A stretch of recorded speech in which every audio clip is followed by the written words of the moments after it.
Pumasok sina Gon at Kurapika sa kuweba kung saan pumunta si Leorio, at nakita nilang nakahandusay siya sa lupa, puno ng kagat ng ahas. Sinabi ni Ponzo na patay na si Bourbon, yung lalaking may kontrol sa mga ahas, dahil aksidenteng napatay siya ni Ponzo. Nalaman nilang ang mga ahas ay aatakihin sila kapag tinangkang umalis o hawakan si Bourbon. Si Kurapika, matalino as always, inisip kung paano namatay si Bourbon at napagtanto na si Ponzo pala ang target ni Bourbon. Nagkwento si Ponzo tungkol sa laban nila, pati na ang mga bubuyog niya. Pero napagod na si Ponzo at naisip niyang walang kwenta nang ipagpatuloy ang exam, kaya naghintay na lang siya sa mga examiner na tutulong sa kanila gamit ang tracking device sa mga badge nila. Pero hindi na kayang maghintay pa ni Leorio kasi tinatablan na siya ng lason mula sa mga kagat ng ahas. Si Gon, walang takot na nagdesisyon na humanap ng antidote kay Bourbon. Habang ang mga ahas ni Bourbon ay umaatake, nagawa pa rin ni Gon na makuha ang gamot. Dahil sa tapang ni Gon, naligtas si Leorio at siya rin. Agad gumaling si Gon at tinanong si Ponzo tungkol sa sleeping gas niya para mapatulog ang mga ahas at makalabas na sila sa kuweba. Gusto niyang mag-trade, ibabalik ang badge ni Bourbon at kukunin ang gas. Nag-agree si Ponzo, pero sabi niya, abot lang ng 5 minuto ang epekto ng gas. Sabi ni Gon, madali lang, kaya ako mag-hold ng breath ng 5 minutes. Pagkatapos, nilabas ni Ponzo ang gas at si Gon, pinigilan ng hininga. Nakalabas sila, at imbes na ibalik ang badge ni Ponzo, kinuha ni Gon ang badge niya bilang service fee. Lahat sila may 6 points, at tapos na ang 4th phase. Pumunta sila sa susunod na destination, at ang chairman ay nag-interview sa bawat examinee. Dumating na ang natitirang 9 na aplikante para sa final phase ng exam. In-explain ng chairman na kailangan lang ng isang panalo para makapasa, at yung matatalo ay aakyat sa bracket hanggang may matirang isa. Ipinakita ng chairman ang bracket at sinabi kung bakit may mas malaking chance makapasa. Nagsimula na ang laban, at unang maglalaban si Gon at Hanzo. Nang magsimula, agad gumalaw si Gon, pero na-anticipate ni Hanzo kaya nahirapan si Gon. Pinilit ni Hanzo na kumbinsihin si Gon na sumuko. Pero ayaw talagang mag-give up ni Gon. Laban lang siya kahit na tinatamaan na siya ng malupit na suntok. Habang si Gon ay hinahampas na, si Leorio, galit na galit, nagsabi kay Hanzo na papatayin siya kung hindi titigil. Pero dahil sa rules, hindi pwede makialam si Leorio, kaya patuloy si Gon sa laban. Pagod na si Gon, pero ayaw pa ring sumuko, kaya pinili ni Hanzo ang braso ni Gon. Pero hindi pa rin siya sumuko. Pinagsasabi ni Gon ang tungkol sa tatay niyang Hunter, kaya si Hanzo, napilitan na lang magpatalo. Ayaw naman pumayag ni Gon sa desisyon niya. Kaya sa sobrang inis ni Hanzo, binigyan siya ng malupit na suntok at si Gon ay nawala ng malay. Si Gon ang unang nakapasa sa 287th Hunter exam. Paggising ni Gon, nakita niya si Setots na nakaupo sa tabi ng kama niya. Binati siya ni Setots na congratulations dahil nakapasa siya sa Hunter exam at inabot ang kamay para makipag-shake. Pero hindi kontento si Gon at tinanggihan ng handshake. Sinabi ni Setots na nakapasa na siya at hindi na pwedeng mag-fail. Binibigyan siya ng Hunter license at sinabi na kung ano ang gusto niyang gawin dito, nasa kanya na yon. Pagkatapos mag-isip ni Gon, tinanggap niya ang license at ibinalik ang handshake. Habang nag-uusap sila, sinabi ni Setots na tapos na ang exam at si Killua lang ang hindi pumasok sa listahan ng pumasa. Gusto ni Gon malaman kung bakit natalo si Killua, kaya nakinig siya ng mabuti. Sa second match, naglaban sina Kurapika at Hisoka na parang may itinatagong sikreto, nagbubulong sa tenga ni Kurapika at tumalon sa kanyang laban. Sa third match, laban si Hanzo at Pokal kung saan ginamit niya yung ginawa niya kay Gon at napilitan si Pokal mag-surrender. Sa fourth match, laban si Hisoka at Bud Oro. Matapos magwagi si Hisoka, sinabi niya kay Bud Oro na sumuko siya. Pumunta sa fifth match si Killua laban kay Pokal pero nag-decide siyang hindi makipaglaban at sumuko. Nasa 7th match na si Killua at nakaharap ang kanyang kapatid na si Illumi. Laking gulat ni Killua nang makita na siya pala si Illumi na nagpanggap na Gitaraker. Sinabi ni Illumi na hindi siya karapat-dapat maging hunter at dapat maging assassin na lang. Humarap si Gon kay Illumi at tinanong kung anong karapatan nito para maging kuya ni Killua. Hinawakan niya ang braso ni Illumi at binali ito. Hindi nagsorry si Gon, instead tinanong si Illumi kung nasaan si Killua. Gusto lang ni Gon maging kaibigan si Killua, pero sabi ni Illumi, hindi daw karapat-dapat magkaroon ng kaibigan ang kapatid niya. Sabi pa ni Illumi, para namang sinasabi ni Gon na nakidnap si Killua. Sabi ni Gon na kung yon ang gusto mong tawagin, o di sige. Sunod, pinagtanggol ni Kurapika at Leorio si Killua pero sabi ni NetEro. Mga speculations lang yan. Sinabi ni Kurapika na iba ang galawan ni Killua sa laban, parang na-hypnotize siya ni Illumi para patayin ang iba.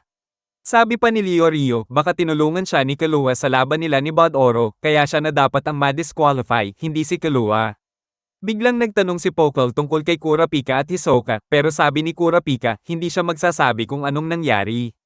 Sabi ni Gon, wala na tayong pakialam sa mga yan, basta ang importante ay makakatanggap si Killua ng Hunter license. Kaya't mas hinigpitan ni Gon ang hawak kay Illumi, sabi niyang hindi niya papatawarin si Illumi kung pinilit niyang pumatay si Killua. Tinanong ni Gon si Illumi kung saan pupunta si Killua, at sinagot niya na sa Kukuro Mountain ito pupunta. Si Hisoka naman ay nagmamasid kay Illumi, habang si Gon at ang barkada ay nagsimula ng maglakbay para puntahan si Killua. Dumating ang grupo sa Republic of Padokea kung saan nakatira ang Zoldyck family.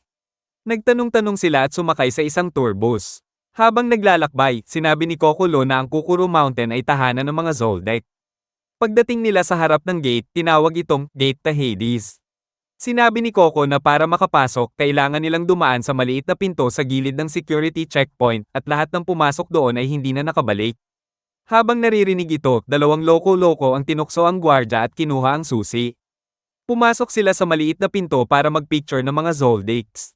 Pero hindi nagtagal, isang malaki at mabalahibong kamay ang naglabas ng kanilang mga patay na katawan mula sa pader.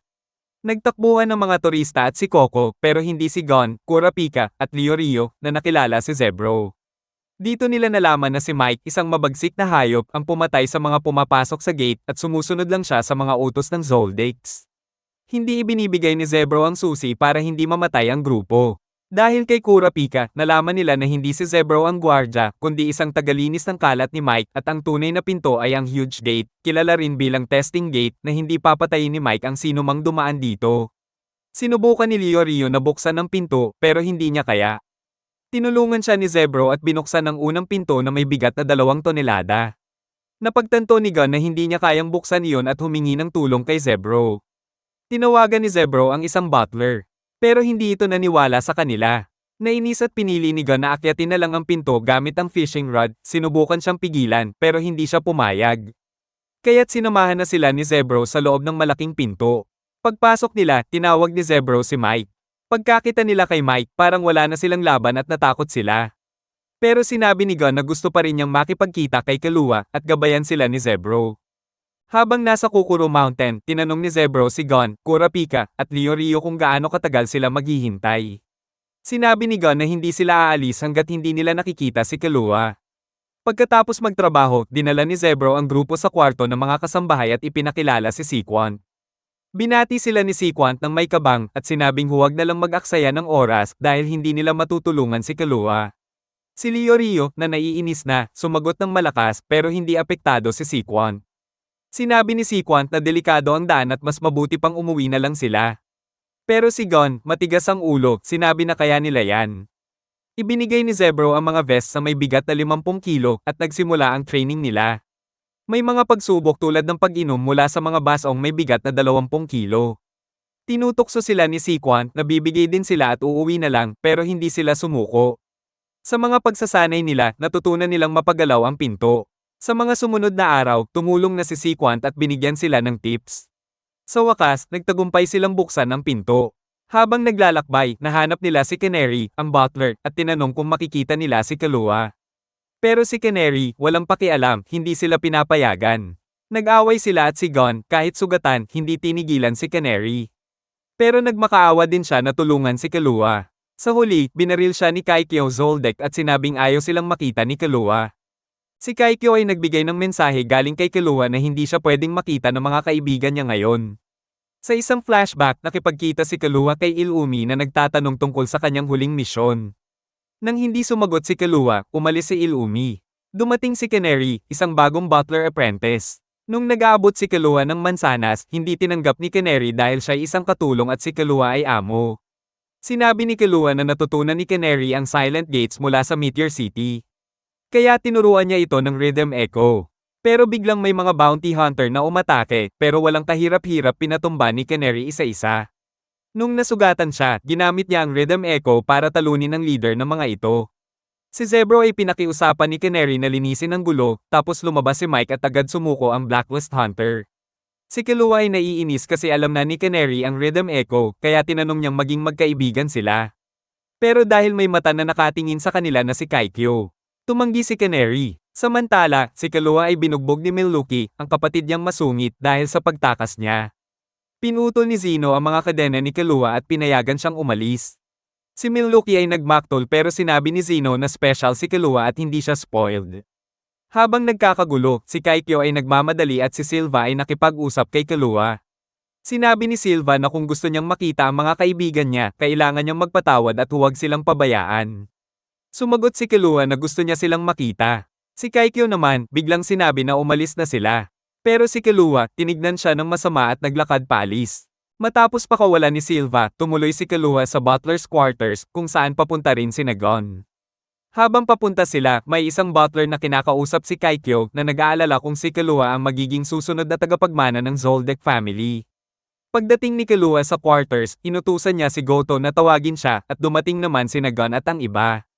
Nagsimula silang maglaro ng coin guessing game kung saan kailangang hulaan kung anong kamay ni Goto ang may coin. Pagtagal ng laro, nagtakda si Goto ng mga rules. Kung mali ka, out ka sa laro at kung magtagal sila ng 3 segundo, papatayin nila si Canary.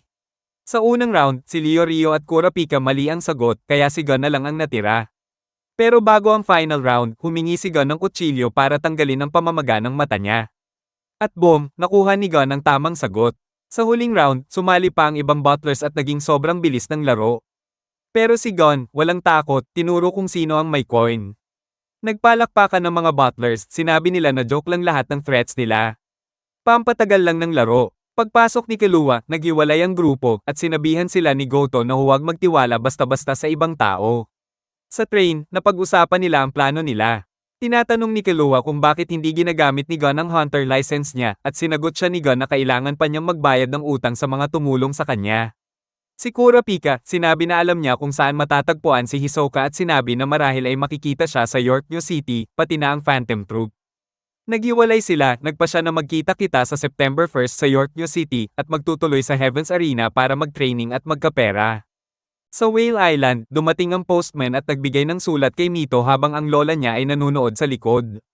Binuksan ni Mito ang sulat at nagsimulang magbasa. Nakasulat dito na kumusta na siya at sinabing okay lang si Gon. Habang binabasa, sila ni Lola ay nagkakape at sobrang saya ni Mito na malaman na nakapasa si Gon sa Hunter exam. Pero, nagulat siya nang malaman na hindi natuwa si Gon dahil sa nangyari sa final exam. Inilatag pa ni Gon ang buong adventure niya at nagsabi na hindi siya makakabalik sa Whale Island. Kailangan niyang pumunta sa Heaven's Arena kasama si Killua. Sinabi pa ni Gon na hindi siya uuwi agad kaya nagpaalam na lang muna. Pagkatapos, inilagay ni Mito ang sulat at iset aside. Pumunta siya sa isang frame at nilagay ang picture ni Gon, Killua, Kurapika, at Leorio, tapos tinignan ito ni Lola. Habang inaayos ni Mito ang mga picture sa dingding, napansin niyang parang pareho si Gon sa tatay niyang si Ging. Natawa siya ng kaunti, tapos tinignan ng picture ni Ging at nag-isip kung binabantayan ba niya ang kanyang anak.